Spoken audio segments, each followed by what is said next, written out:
안녕하셨습니까?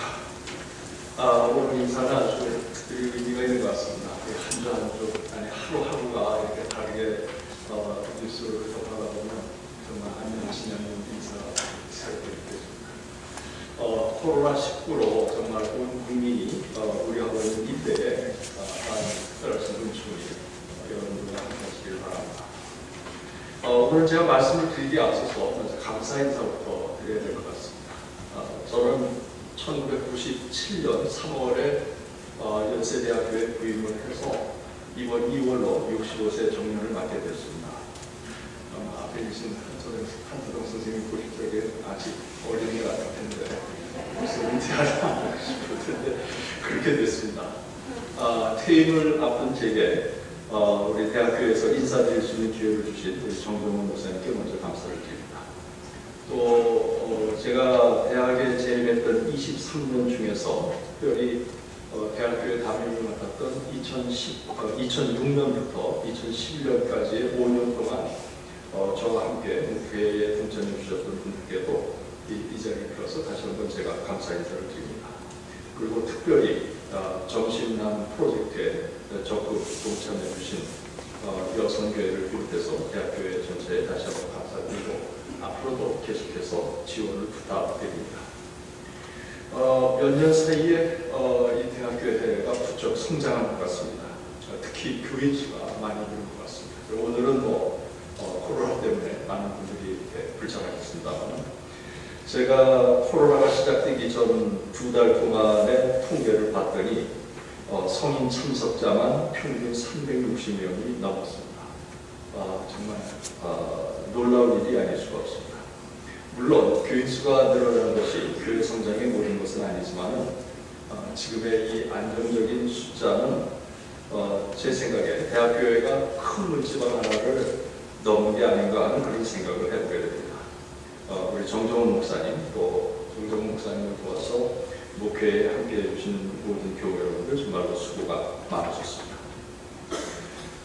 저는 정년 퇴임을 앞두고 이 설교 요청을 받은 이후에 이 대학교에서의 마지막 설교에서 제가 무엇을 말하면 좋을지 참 생각을 많이 하게 되었습니다. 그러면서 자연스럽게 떠오른 것은 대학교회가 마땅히 가야 할 길은 무엇인가 하는 그런 질문이었습니다. 이것은 제가 2006년 대학교에 담임을 맡았을 때 그때 가졌던 질문이기도 했었습니다. 대한민국 안에는 정말로 너무 지나치다 싶을 정도로 많은 교회들이 있는데 여기에 대학교회가 또 하나 존재해야 할 이유가 어디 있는 것일까? 며칠 전에는 이렇게 차를 타고 지나가다 보니까 한 건물에 교회가 3개 있는 것 같이 제가 봤는데 그런데 대학교회가 또 하나 있어야 될까? 이게 제가 오늘 여러분들하고 나누고 싶은 주제라고 할 수 있겠습니다. 저는 연세대학교에 부임하고 얼마 지나지 않을 때에 5년 동안 매주 교회를 바꿔가면서 서울, 경기 일원의 교회들을 방문한 적이 있었습니다. 한국교회에서 설교와 목회가 어떤 방식으로 이루어지고 있는지 궁금해서였습니다. 목사로서는 참 쉽지 않은 그런 경험이었죠. 크게 2 종류의 교회가 있었던 것 같습니다. 하나는 교인들의 요구에 목회자가 순응하는 그런 형태의 교회였습니다. 이름을 붙이자면 교인 중심의 교회라고 할 수 있겠죠. 교인들이 교회에 나와서 목회자에게 무엇을 요구하고 있는지를 목회자가 잘 파악해서 여기에 맞게 교인들이 원하는 설교도 하고 교인들이 원하는 목회도 할 거죠. 교인들은 보면 되게 이런 목회자가 자신들과 잘 맞는 목회자라고 생각을 해서 아주 좋아하고 또 적극적으로 호응을 하게 됩니다.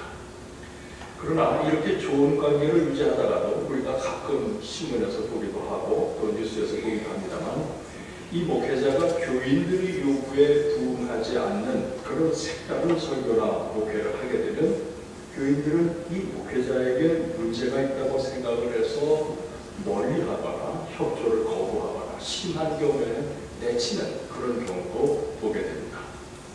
그래서 이런 유형의 교회 목회자는 가급적 교인들의 요구에 맞추어서 설교도 하고 또 목회도 하려고 각고의 노력을 기울이게 됩니다.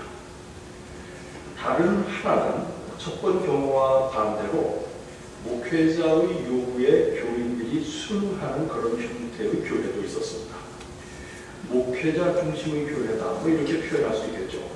이런 교회의 목회자는 자신의 신학적인 입장과 신앙적 태도가 아주 분명하고 또 이에 대한 소신과 소명의식 또한 매우 강합니다. 그래서 이러한 교회에 나오는 교인들은 목회자가 무엇을 원하는지 잘 파악해서 목회자가 요구하는 대로 생각하고 말하고 행동하려고 그렇게 노력을 하게 됩니다. 이런 목회자의 목소리는 너무 분명하기 때문에 이에 동조하지 않는 사람들은 처음부터 이러한 교회의 교인이 되기가 어렵습니다. 또 어렵사리 교인이 되었다고 해도 목회자의 목회 방향을 따라가지 못하게 되면 목회자의 관심 밖으로 나가게 되고 결국에는 견디지 못해서 나가는 경우가 있게 됩니다. 예측하시겠지만 대개 이런 유형의 교회는 교인 숫자가 적은 편입니다. 대학교의 교우들 중에는 일반 교회에 다녔던 분들이 많기 때문에 아마 이 두 유형의 교회에 대해서 많이 공감하실 것입니다. 물론 세분하면 이와 다른 유형의 교회들도 있겠지만 대개는 이 둘 중의 어느 하나에 속하는 경우가 많이 있습니다. 그런데 여러분들은 이 두 유형의 교회에 대해서 어떻게 생각하시는지요? 전자가 바람직하다고 생각하십니까? 아니면 후자가 바람직하다고 생각하십니까? 아니면 둘 다 바람직하지 않다고 생각하시는지요? 제가 다 일일이 여쭤보진 못했지만 제 짐작에는 우리 대학교의 교우님들 대부분은 둘 다 바람직하지 않다, 그렇게 생각하시지 않을까 싶습니다. 맞나요? 웃으시는 거 보니까 되게 그렇게 생각하시는데, 그러면 제가 여기서 여러분들에게 질문을 하나 드려보겠습니다. 이 두 유형의 교회가 모두 문제라면 여러분들이 일반 교회에서 경험을 많이 해보셨을 텐데 그게 문제라면 과연 무엇이 문제일까 하는 겁니다. 이런 교회들이 문제가 있다고 그런 데는 여러분들이 보시기에, 여러분들이 경험하시기에 정말 그 문제의 뿌리가 어디에 있었는가 하는 질문입니다. 교인들의 목소리에 귀 기울이는 목회자가 잘못된 것일까? 혹은 목회자의 목소리에 귀 기울이는 교인들이 잘못된 것일까? 사실 상대방의 말에 귀 기울이는 자세 자체는 이건 하등 잘못될 것이 없고 오히려 권장하는 그런 자세일 거예요. 그렇죠? 그렇다면 무엇이 문제일까요? 제가 살펴본 바로는 이 두 유형에 속한 대부분의 교회는 공통적으로 빠져있는 것이 하나 있었습니다. 무엇이었을까요? 그것은 제가 5년 동안 살펴본 바로는 그것은 바로 예수였습니다. 예수는 두말할 것도 없이 기독교의 중심이고 교회의 중심입니다. 그렇죠. 그런데 말씀드린 이 두 유형에 속하는 대부분의 교회에서는 예수가 중심에서 빠져있고 그 중심에 다른 것이 들어와 있었다는 이야기입니다. 한 유형의 교회에서는 예수의 자리에 교인들이 들어와 있었고 또 다른 유형의 교회에서는 예수의 자리에 목회자가 들어와 있었다는 것이죠. 물론 교인 중심의 교회이든 목회자 중심의 교회이든 매주 예수 이야기를 합니다. 예수 이야기를 안 하는 교회는 없어요. 그렇죠? 그런데 이 예수를 언급하는 맥락이 이상합니다. 교인 중심의 교회에서는 교인들의 요구를 예수의 이름으로 정당화해주게 됩니다. 제가 이해는 안 들으려고 했습니다. 예컨대 교인들이 부자가 되기를 원하면 예수의 이름으로 부자가 되고 싶은 그 욕망을 정당화시켜주는 겁니다. 예수 이야기는 이런 방식으로 전개되는 것이죠. 교인들이 목회자에게 요구하는 바가 예수의 길에 부합하느냐 하는 것은 중요하지 않습니다. 중요한 것은 교인들이 목회자에게 무엇을 요구하느냐 하는 것이고, 목회자는 이 요구를 마치 예수가 요구하는 것과 같은 것이냐, 예수의 이름으로 이를 합리화해 주는 것이죠. 교인들 입장에서는 참 감사한 일입니다. 그래서 그런지 이런 교회는 교인 숫자도 많습니다. 그러면 목회자 중심의 교회에서는 예수 이야기가 어떤 맥락에서 언급될까요? 여기에서는 목회자가 자신이 교인들에게 요구하는 바를 예수의 이름으로 정당화하게 됩니다. 우리 대학교에는 그렇게 해당이 안 된다면, 교회를 좀 대형교회로 크게 주고 싶다든지, 아니면 목사님의 차를 그랜저급으로 좋은 거를 사고 싶다든지, 그러면은 이런 이거를 예수의 이름으로 살짝 얹어서 이것은 내가 원하는 게 아니고 그걸 원하는 거다. 예컨대 제가 그딴 말씀드렸습니다만, 예수의 이름으로 본인이 원하고 있는 것을 정당화하는 그런 모습을 보이게 됩니다. 중요한 것은 목회자가 교인들에게 무엇을 요구하느냐 하는 것이고, 목회자는 이 요구를 예수의 요구이냐 설교와 목회를 통해 합리화하는 것이죠. 이른바 카리스마적인 목회자, 저는 이 말을 좋은 뜻으로 지금 쓰고 있는 건 아닙니다만, 이른바 카리스마적인 목회자의 권위인 것은 바로 여기에 있다고 할 수가 있겠죠. 교회의 이런 현상을 어떻게 평가하면 좋을까?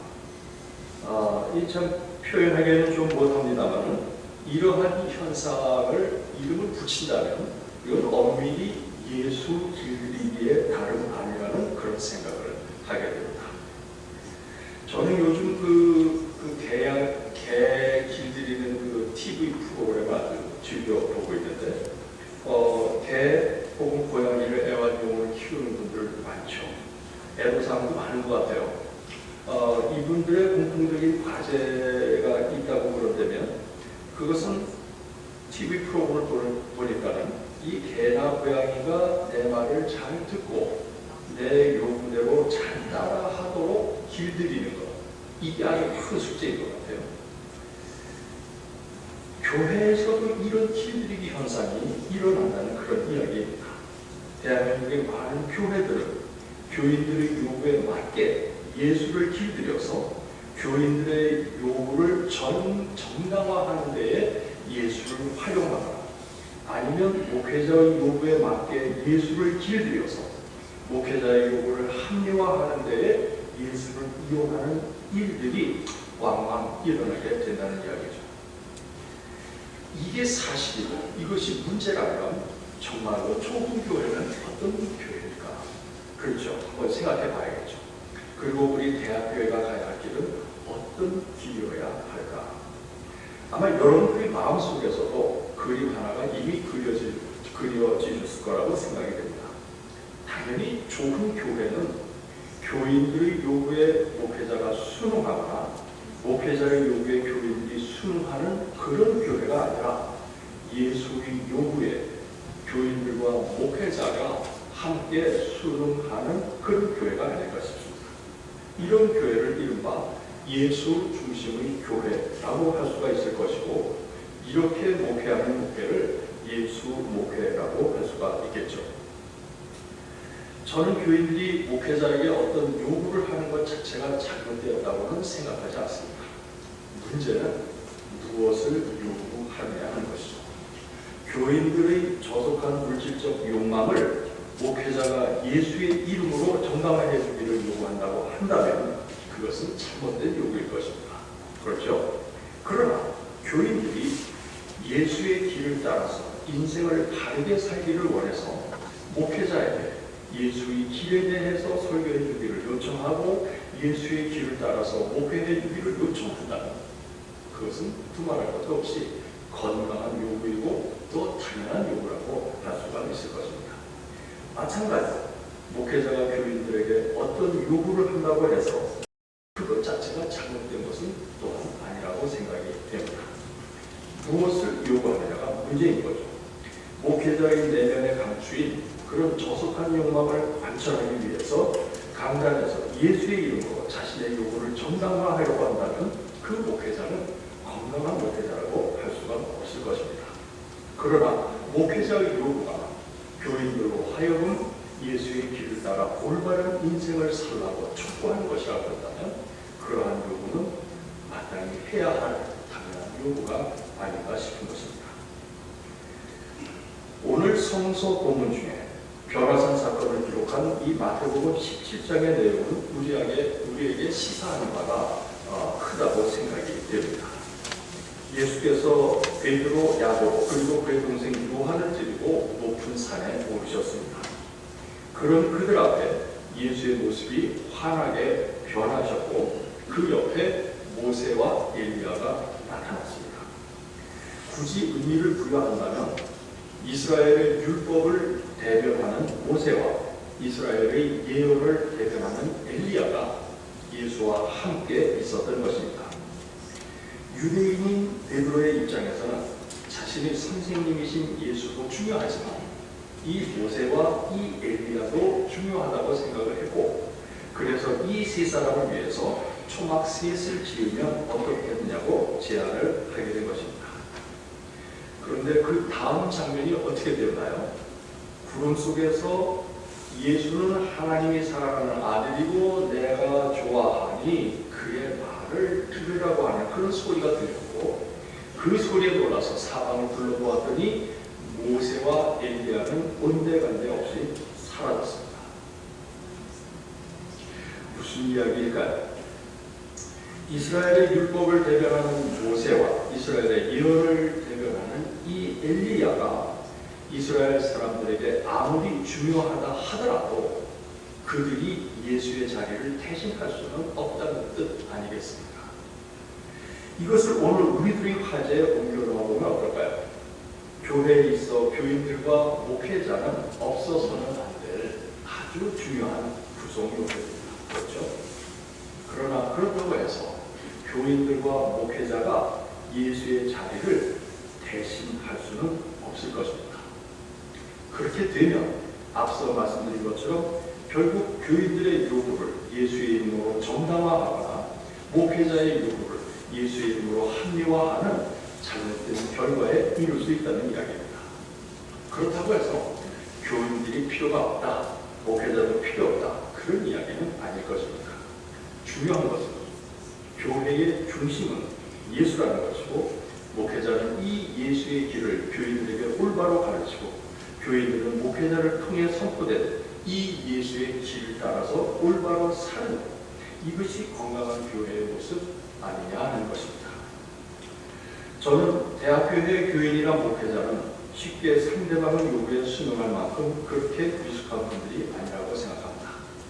뭐 누구나 다 아는 거지만 대학교의 교인은 대한민국 최고의 지성인들이고 대학교의 목회자는 해당 분야 박사학위를 갖고 있는 신학 전문가입니다.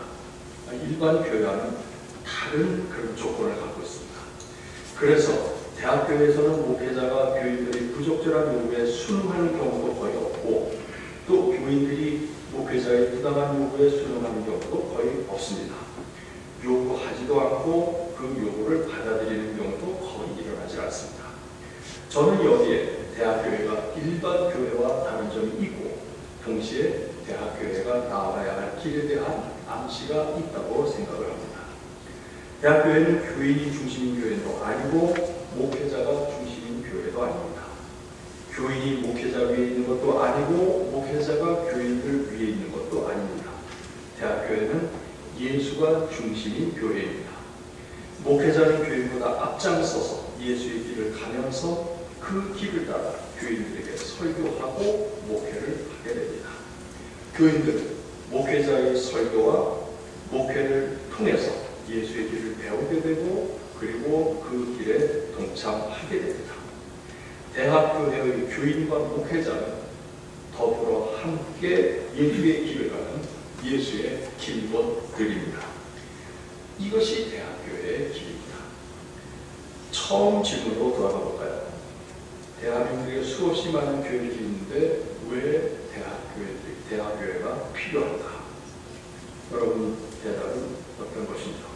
스스로 한번 대답해 보시기 바랍니다. 대학교에는 수많은 교회에 더해지는 또 하나의 교회가 아닙니다. 대학교에는 대한민국 교회가 마땅히 가야 할 길의 상징적 모델입니다. 이 길을 가자는 것 결코 쉬운 일 아닙니다.